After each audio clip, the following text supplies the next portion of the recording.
Welcome back to Boilers and Beyond. I'm Jordan Jones. We're another week closer to the start of the season as we are less than 2 weeks away from kickoff for the second year of the Ryan Walters era in West Lafayette. Last week, we previewed his signature defense. So this week, it's time to talk the offense. What does Purdue have in store on the offensive side of the ball? We'll preview every position group and talk areas of improvement from last year to this. Plus, as always, I'll answer your questions about this group. If you don't already, be sure to follow the show on Twitter at Boilers Beyond.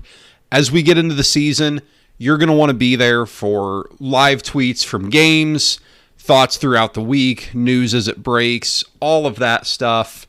You can also send questions there. We do Q&As twice a week during the season.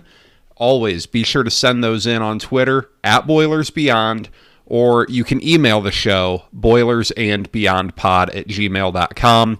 And be sure to subscribe wherever you miss your podcasts so that you don't miss a thing this season.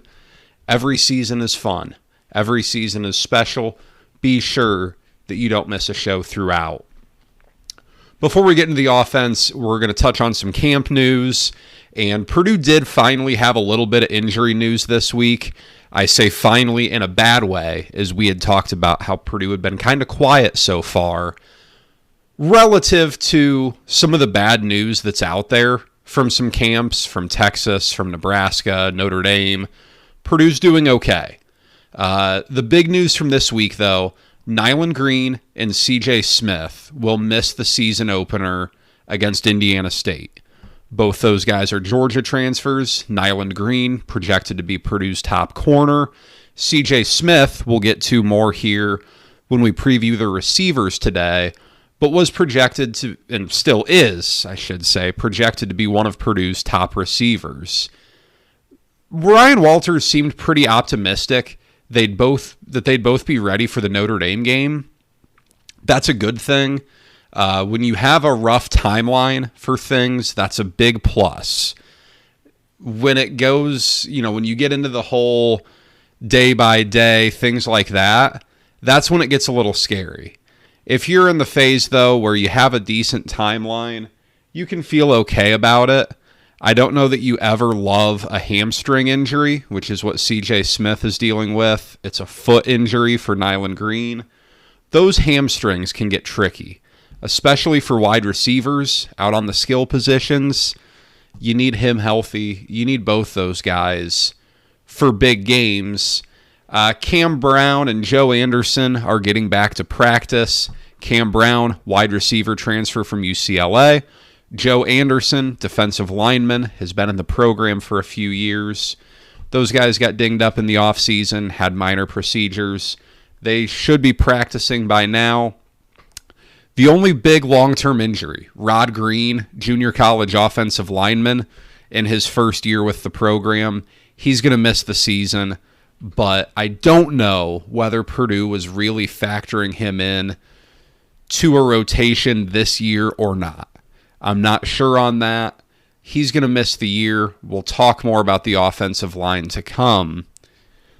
The interesting thing with these injuries is what was discussed on last week's show. Purdue doesn't really need these guys for August 31st. Purdue's playing Indiana State. I think Purdue could probably put out its full second unit and still win that game just fine. Purdue needs these guys for September 14th. So you really have 2 more weeks to get your guys ready for that Notre Dame game. August 31st isn't the target the way it is at most camps around the country. You've got 2 more weeks to work with, and that's the silver lining of that week 2 bye. But as always, we'll be on top of injuries here. Anything we'll be talking about next week, going into the season, all of that. But the main topic of today's show is Purdue's offense. It is year 2 under Graham Harrell, the offensive coordinator that Ryan Walters handpicked to lead this offense. Just shy of 24 points per game last season. That is simply not enough, especially when you factor in that Purdue put up 35 against Indiana. Purdue put up 35 against Fresno State. Purdue put up 49 against Minnesota. That's not enough. Purdue had a lot of games where it was very flat on offense. It struggled at Nebraska, at Iowa. It struggled, obviously, against Michigan and Ohio State, but Wisconsin, it wasn't anything special. Northwestern, without Hudson Card, it wasn't good. Purdue took 35 sacks last year in 12 games, really high number. It fumbled the ball 21 times. It only lost 8 of those, but those two numbers are pretty alarming. On the positive side, Purdue had its best rushing attack in some time, just shy of 170 yards per game. I remember, I think it was 2019 when Purdue averaged like 80 yards per game. So this was a good rushing attack last year, especially when you kind of grade it on Purdue standards. And now we see where it goes this year, and a smooth transition into the quarterback room. This offense is going to go as far as Hudson Card can take it. It's plain and simple. Yes, I think the offensive line looks improved, and we'll get to that. Devin Maccabee's a very good running back with 2 years of experience under his belt, and we'll get to him. The wide receiving core and the tight end duo are both interesting. We'll get to both of those. But none of that is important enough to allow this team to reach its goals if Hudson Card is not on the field and playing at a high level. He did some pretty good things last season. He was banged up quite a bit. It was pretty well documented, I think, after that Illinois game, that he was just not 100%. And you could see it. You could see it in him. He was taking too many hits. He had to run a lot. But he finished the year as one of the better quarterbacks in the Big Ten. Now, not a great Big Ten quarterback year. Not a great Big Ten quarterback period for a while now. But 217 yards per game, 15 to 8 touchdown to interception ratio, under 60% completion. The next step of that, 15 touchdowns in 11 games, you want to see that go up. Purdue needs to get the ball in the end zone more, and you need to see the higher completion percentage. I don't remember, like, of his 8 interceptions, none of them are really coming to mind. I don't remember these being just egregious interceptions. You're going to have some. Just keep them limited. I think some of it, more touchdowns, higher completion percentage, could be improved by this offensive line, giving him more time to throw. Fewer throwaways, fewer rushed throws where you have to get the ball out early. All of that could be greatly improved with an improved offensive line. We'll see what the proof will be in the pudding, but on paper, the offensive line looks better.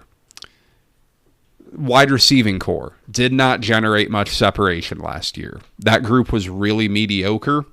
If that group is improved this year, get some more separation, increase your completion percentage. I think those are two very reasonable points of growth. And to be frank, 217 yards per game, you need to get up from there. That's not a ton of passing yards. You want to see this offense be putting up 400 yards per game.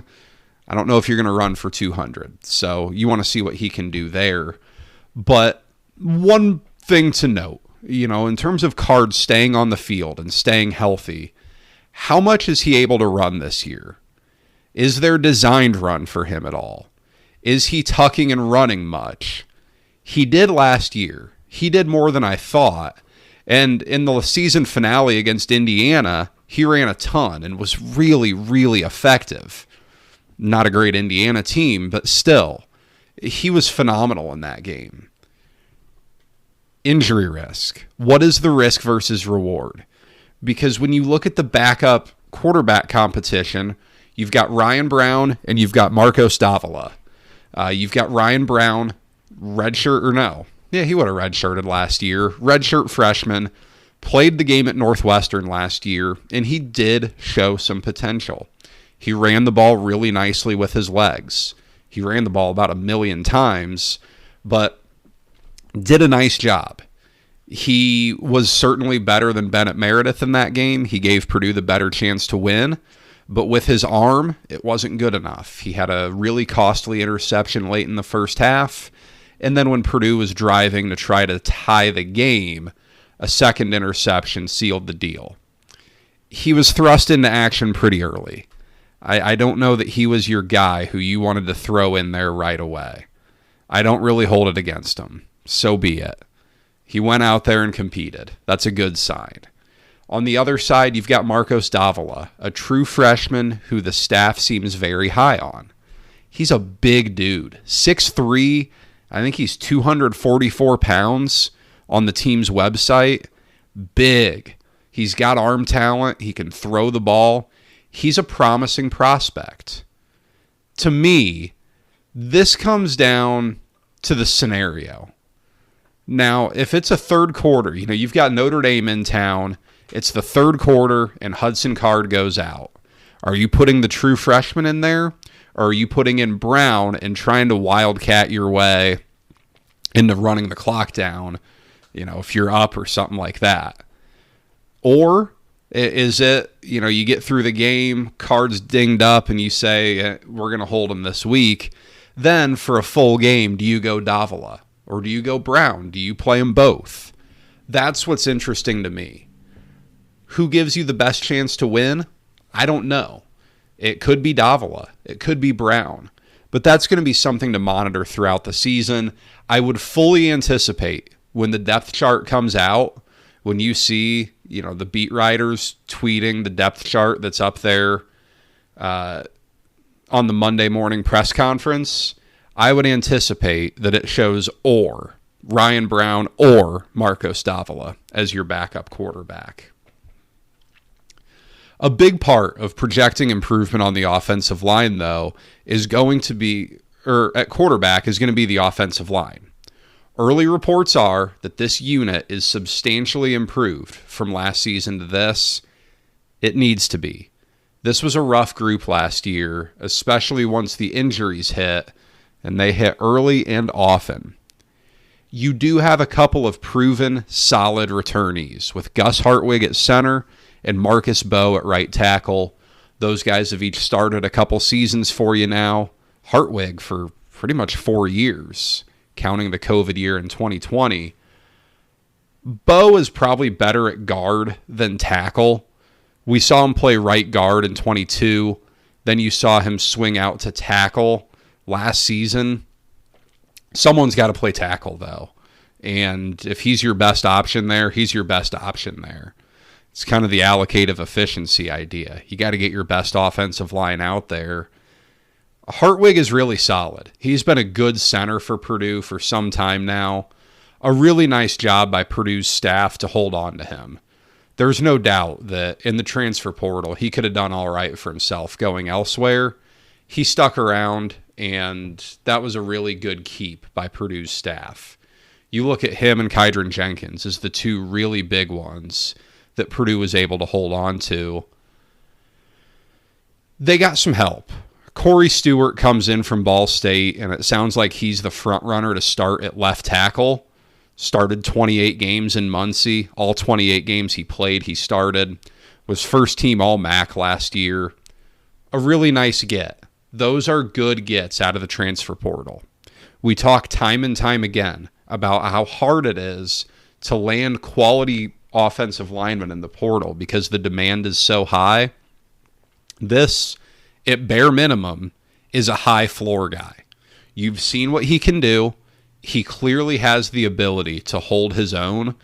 What's his upside? We'll see. It's a big jump to the Big Ten from the MAC, but this is a good get. Excited to see what he can do out there. You get another one in DJ Wingfield from New Mexico. Sounds like he might be slotted for one of the guard spots, but nonetheless, that's a really solid addition. He's been injured a lot, mind you. That's something to keep an eye on. How healthy can he stay? But only played in 10 games across 2 seasons in Albuquerque. But if he can be, a contributing part of this offensive line, then you picked up 2 out of the portal that were really good gets to play right away. You've got Muhammad Musa, who is back. He's been around a while. He's played a lot of football for you. Seems like he's going to go to guard. He played left tackle last season. He played left tackle in 22.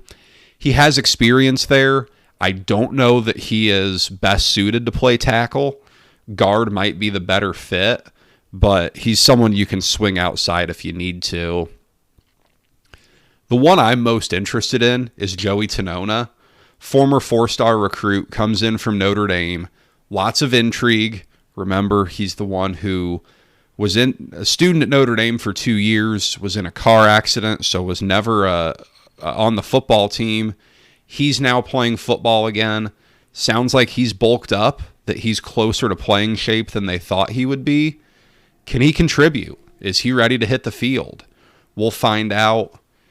You've got a few other guys. I mean, Bakine Coley transferred in from Lawrence Tech ahead of last season. Really tall, really thin for a tackle. He's got the height to play tackle, no doubt. Is he ready to hop in the 2 deeps? Jalen Grant saw some action last year at the interior of the offensive line. Bowling Green transfer ahead of last season. Where's he at? Is he pushing for a starting spot? Josh Sales, Indiana, transferred from Indiana, was a Purdue target out of high school before he committed to IU. Does he factor in? That's 9 guys right there. And there could always be a surprise or two. There always is. That's more depth. That's a higher number of guys than Purdue has been able to play in some time. This is a really hard position group to build depth at, especially in the transfer portal era. Is this going to be Michigan's offensive line from last year that just bulldozed everyone? No, it's not. But could this be one of Purdue's better offensive lines in recent memory? Yes. And that should help Purdue at the running back spot too, where, as I said, even with a patchwork group along the offensive line, Purdue still had a nice rushing attack last year. 168 yards per game, a pretty solid number, the best Purdue's had in a while. That was a nice tandem with Devin Mockabee and Tyrone Tracy. And you've got Mockabee back. Tracy's gone to the NFL. He's dinged up in Giants camp, but Maccabee's back. 2 nice years for him. There were some ups and downs last year, but all in all, he's had 2 really good years. The fumble problem that plagued him early on got resolved. Got to keep that away. That can't reemerge. But he's inside the top 20 in all-time rushing at Purdue. If he puts together a big year, he could break into the top 5 in all-time rushing at Purdue. That is pretty wild, a pretty wild story for a former walk-on from Boonville. He can have a really big year, and he's had a really good career. Purdue is not the cradle of running backs by any means, but he's put together a really nice career. And he's joined by Reggie Love III, coming in from Illinois for his last year of eligibility. It's no different than what I said last week about Trey Smith from Illinois, who is an edge rusher on this year's team. When the staff gets a guy that they've coached somewhere else, in this case, Ryan Walters, the wide receivers coach, I can't think of his name right now, a lot of the defensive guys, a lot of these guys came from Illinois, where they're familiar with these guys. They've seen these guys. They recruited these players. Take note there. It's probably a pretty high floor addition. You're probably getting a pretty solid player in Reggie Love III. He's played a pretty limited role, so I don't know that I would expect him to come in and be a number 1 tailback, but he's a perfectly capable number 2 back, and that's what you need. You've got a decent duo there. It gets real uncertain real quick after Mockabee and Love. You've got true freshman Jaheim Merriweather, the only other tailback on scholarship on this roster. He looks the part, coming out of the Knoxville, Tennessee area, looks like a Division I running back. He certainly looks the part. Running back does tend to be an easier position for true freshmen to pick up on compared to, something where you have to know routes, something where you're in the trenches. It's an easier one, but it's still a big ask. Is he ready to go? I don't know the walk-on depth chart at all. I know some of the names, but I am not comfortable projecting who would be in there. We'll see. This group is not deep. If Maccabee and Love stay healthy, then you're probably fine. This isn't going to be a run the ball, 3 yards in a cloud of dust offense where you need a ton of depth there. But if someone goes down, God forbid Maccabee goes down, this group gets real interesting. Something to keep an eye on, without a doubt.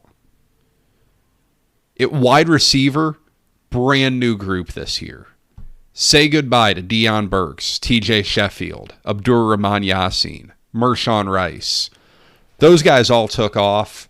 Jaden Dixon-Veal is the leading returning wideout. Believe he had under 200 receiving yards last year, less than 20 catches. Not a ton coming back. Jerron Tibbs saw some action as a true freshman. Andrew Sawinski, periodic snaps each of the last 2 years. Those are the only 3 wide receivers on this year's roster who caught a pass for Purdue last season. Jamal Adrine is where we'll start because he was on the team last year, but he missed the entire season with a knee injury. There were thoughts, and maybe the expectation internally, was that he would be Purdue's top receiver last year. The expectations are there for him this year. They're still high on him. He enters right now probably as the projected number 1 wide receiver. I am very interested to see what he can do because the buzz around him has been building for a long time, especially since CJ Smith, as we said, going to miss the opener. There's real potential there. He didn't get to show it in Athens. That's a tough place to break out. Georgia's really deep. Purdue needs him back as soon as possible. He has the speed. He has some length to him. I guess he's become a legend on the college football video game. Purdue needs that. Purdue needs that game-changing ability out there. You've got a couple more transfers. Cam Brown from UCLA, slot receiver type, I think. Mixed results out there in LA. Denylon Morissette, another outside guy from Georgia. Big target. You've got Leland Smith, junior college transfer, another big guy. Purdue's got more size out there than it's had in recent years. Early returns on Leland Smith are really positive. He could be one of those JUCO guys who makes an impact in year 1, and usually with those guys, you get the best of them in year 2. You get good stuff from Leland Smith. That's a big add. Shamar Rigby, true freshman, generating good buzz early on. Tremar Harris, another one.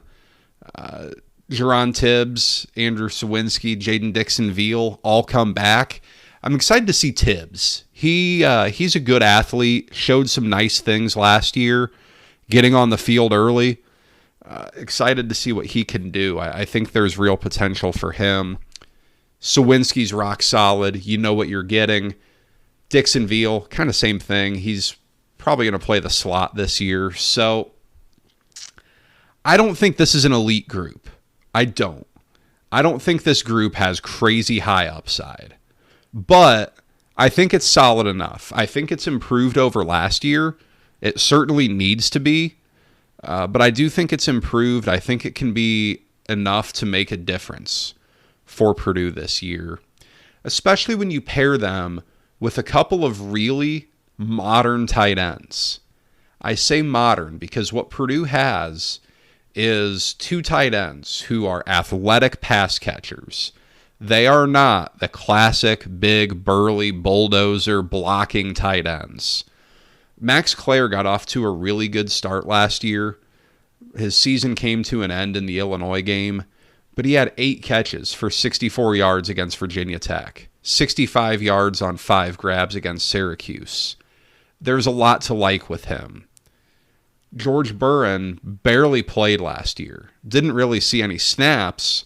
And then he comes in the Old Oak and Bucket game. 5 catches for 74 yards. He was awesome. One of the highlights of that game for Purdue.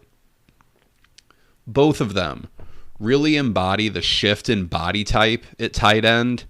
Max Clare was a really big-time baseball player in high school. Burren was a state finalist track star.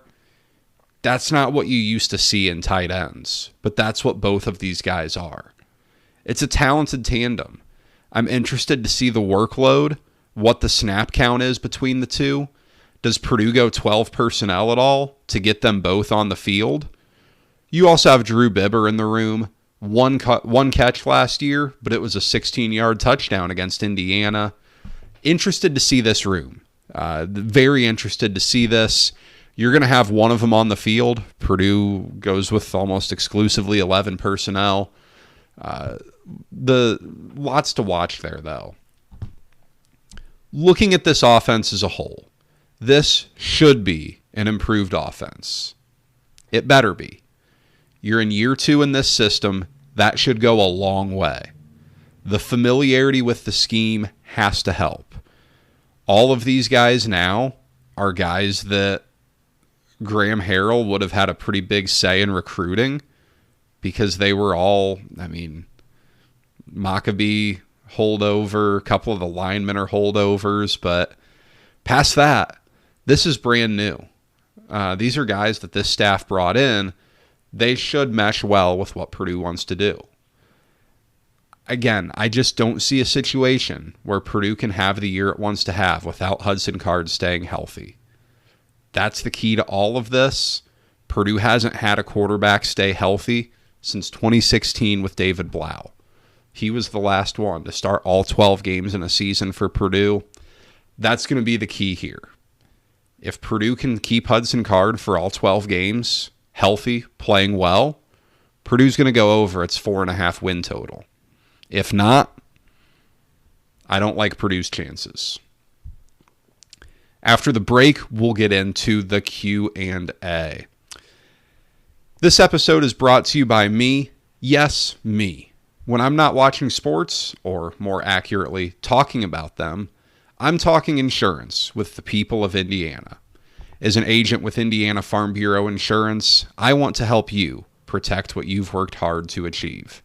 From home and auto to life and business insurance, I'm here to help you. Give me a call at 317-846-5861 or email me at jordan.jones@infarmbureau.com, and let's protect you from life's everyday risks. We've got a ton of wide receiver questions today, so let's start off with how good is Jamal Adrien at wide receiver? Is he our true number 1? Would you rank him ahead of C.J. Smith, Jaden Dixon-Veal, and Jerron Tibbs? As I kind of said, from what I've gathered, I think Jamal Adrien and C.J. Smith are your 2 starting outside receivers. Smith isn't going to be ready for Indiana State. I think Adrien could be pretty good. There's not a ton that we know on him. He was at Florida Atlantic where the numbers did not pop off the screen, but sometimes that happens.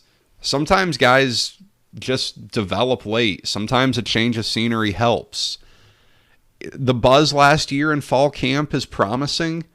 I think if he's fully healthy, it's reasonable to assume that based off what we've gathered, he could be one of your top dogs. Would I rank him ahead? Just off what I've gathered, yeah. We'll see what happens when they hit the field. Will Purdue rotate its receivers more? Last year, it mostly played 3 guys the whole game. I do wonder how much of that was just what depth permitted last year. Purdue didn't have a whole lot of depth. You had Sheffield, you had Burks, you had Yasin, who got hurt early. You had Mershawn Rice, who was dinged up. You had Dixon-Veal. You had Sawinski. You had Jerron Tibbs, who played a little bit late in the year. It was not a deep group at all. I would think if you can do it, Purdue wants to rotate a little more this year, but we'll see what that separation looks like. If there's a huge gap between your number 1 and your number 5, or your number 3 and your number 5, then you can't do it as much. So we'll see what things look like. In the spring game, Tibbs played the slot, C.J. Smith was out on the perimeter, and Jaden Dixon-Veal was the other outside guy with Claire at tight end. What do I think is the starting lineup? With C.J. Smith out, this is tough. I mean, you've got a Drine. I wonder about Dixon-Veal and Tibbs. And then it factors in, what does Morissette look like? What about Cam Brown? And what about Leland Smith? I'm probably going to go with a Drine, Tibbs, and Dixon-Veal, but we'll see. And I do think Claire will be the first tight end on the field. A long way to go there, though. I don't know. I really don't. That's one of the things with the transfer portal these days. It's really hard to tell where guys are at, especially with limited media access at practice. Who will be Purdue's leading receiver this year? I mean, I'm just going to guess that it's going to be a Drine. He's healthy, so that helps. I'll go a Drine. We'll see what that looks like at the end of the year. Next week, I'll be doing some predictions that you can old takes expose me on. Is Card going to be the guy that everyone thought he was when he transferred in? Yeah, as I said, he's got to stay healthy. You know, he wasn't last year. We saw some flashes of really good play, especially those last 2 times he played, Minnesota and Indiana. He was really good in both of those games. So with a better line, with a better receiving core, yeah, he could have a nice year. He has to if Purdue wants to, flirt with a bowl game. I think expectations are always hard. He was a highly regarded recruit out of high school. What should his expectations be at Purdue? I don't know. That's tricky. But if he has a good year, he goes down as a really good quarterback at Purdue. If he doesn't, then there's probably some disappointment there. Is it fair? Probably not. Is it reality? Yeah. Interested to see Graham Harrell with more of his guys. Yeah, I am. Year 2 of an offense. There's more familiarity. He's seen what he has a little bit in Hudson Card more. He's seen what he has in Maccabee.